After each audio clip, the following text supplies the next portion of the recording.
नमस्कार, आप देख रहे हैं news nation voice. Uttar Pradesh विधानसभा चुनाव से पहले बहुजन समाजवादी पार्टी प्रमुख मायावती ने बड़ा दांव चलने की तैयारी कर ली है। सूबे में एक बार फिर से मायावती ब्राह्मणों को साधने में जुट गई हैं। 23 जुलाई से बसपा ब्राह्मण सम्मेलन का शुरुआत करेंगी। 2007 के चुनावी अभियान के तर्ज पर सभी 75 जिलों में ब्राह्मण सम्मेलन का आयोजन किया जाएगा।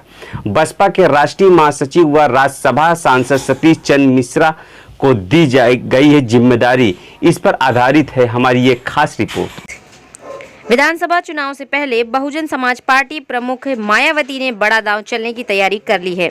सूबे में एक बार फिर से मायावती ब्राह्मणों को साधने में जुट गई हैं। मायावती एक बार फिर ब्राह्मण सम्मेलन शुरू करने जा रही हैं, जिसकी जिम्मेदारी सतीश चंद्र मिश्रा को दी गई है।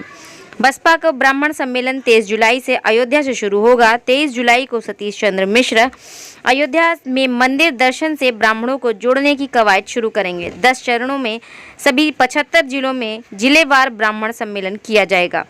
पहले चरण में 23 जुलाई से 29 जुलाई तक लगातार 6 जिलों में ब्राह्मण सम्मेलन होगा। हर जिले में कम से कम 5 सीटें चिन्हित की जाएंगी। एक एससी और बाकी सामान्य सीटों पर सम्मेलन किया जाएगा। सतीश चंद्र मिश्रा के नेतृत्व में जिलेवार यह सम्मेलन किया जाएगा। मायावती ने प्रेस कॉन्फ्रेंस कर यह जानकारी दी। मुद्दे हैं जिन पर पूरे देश भर की पीड़ित जनता केंद्र सरकार की जवाबदेही चाहती है और जिन पर सभी विपक्षी पार्टियों को एकजुट व गंभीर होकर सरकार को कटघरे में खड़ा करना बहुत ज़रूरी है। जनता की ये चाहत व समय की मांग भी है और इस मामले में खासकर केंद्र सरकार के 3 नए कृषि कानूनों की वापसी की मांग को लेकर काफ़ी लंबे समय से दिल्ली सीमा पर व अन्य और स्थानों पर भी पूरे जी जान से आंदोलित किसानों के प्रति केंद्र सरकार की उदासीनता अति दुखद है तथा इनकी मांगों के संबंध में केंद्र को संवेदनशील होकर गंभीर व संवेदनशील होकर काम करने के लिए इन पर अब संसद में हर प्रकार का दबाव बनाना अत्यंत जरूरी है।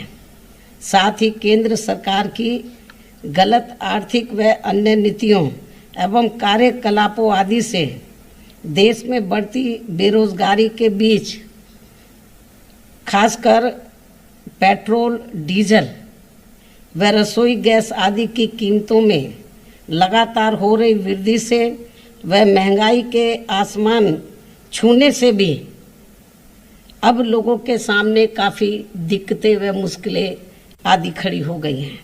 इस पर भी केंद्र सरकार की लापरवाही से जनता काफ़ी त्रस्त है।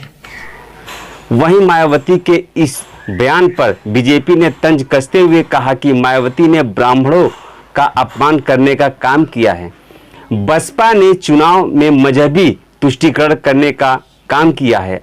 आज चुनाव आ गया है तो ब्राह्मण याद आ रहे हैं। मायावती जी ने आज फिर ब्राह्मणों का अपमान करने का काम किया है। जिस तरह से उन्होंने कहा कि ब्राह्मण भटक गए, बहक गए, ब्राह्मण प्रबुद्ध होकर गए और ब्राह्मणों के पद संदर्भ में पहले भी किस तरह की टिप्पणी बहुजन समाज पार्टी करती रही है, ये ब्राह्मण भूले नहीं है। तिलक तराजू और तलवार, इनको मारो, इस तरह के कैसे कैसे नारे बहुजन समाज पार्टी ने गढ़े हैं। आज चुनाव नजदीक आ गया है तब उनको अयोध्या याद आ रही है, ब्राह्मण याद आ रहे हैं, वरना पिछले चुनावों में कैसे वो मजहबी तुष्टीकरण करती रही है ये उत्तर प्रदेश भूला नहीं है। और किसी तरह की जातीय मजहबी गठजोड़ को अब उत्तर प्रदेश नकार देगा। उत्तर प्रदेश विकास के साथ है, योगी जी के साथ है। तो वहीं सपा ने भी बसपा सरकार पर तंज कसते हुए कहा कि यूपी में विधानसभा चुनाव जैसे जैसे नजदीक आ रहा है वैसे वैसे मायावती को ब्राह्मणों की याद आ रही है।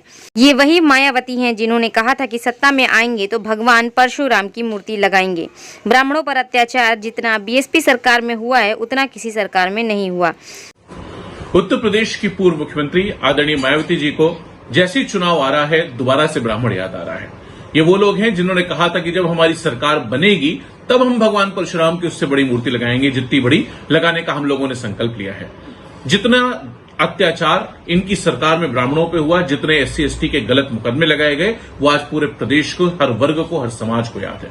मैं ये विश्वास दिलाना चाहूंगा कि आज पूरी ताकत से पूरी निष्ठा के साथ पूरा हर वर्ग, हर समाज, ब्राह्मण समाज खासकर समाजवादी पार्टी के साथ खड़ा है। माननीय अखिलेश यादव में अपना भविष्य देख रहा है, जिन्होंने हर मौके पे सम्मान दिया, लोगों को आगे बढ़ाने का काम किया है, ताकत देने का काम किया है, समाज को, लोगों को इज्जत दी है और उनको उनका जो उचित सम्मान है वो देने का काम किया है, विकास से जोड़ने का काम किया है, प्रदेश को आगे बढ़ाने का काम किया, नौकरियां देने का काम किया, शिक्षा पे काम किया, रोड्स पे काम किया, एजुकेशन पे काम किया, हेल्थ पे काम किया। आज एक बार फिर से जिस प्यार में और जिस मोहब्बत से ये समाज, पूरा ब्राह्मण वर्ग माननीय समाजवादी पार्टी के साथ, माननीय अखिलेश यादव के साथ खड़ा है, उसको देख करके उसकी चिंता इनको सता रही होगी। इसी वजह आज उन्होंने बयान दिया है, लेकिन अब बहुत देर हो चुकी है। सब लोग मिलकर के उत्तर प्रदेश ने निर्णय लिया है कि अब सरकार उत्तर प्रदेश में समाजवादी बनने जा रही है।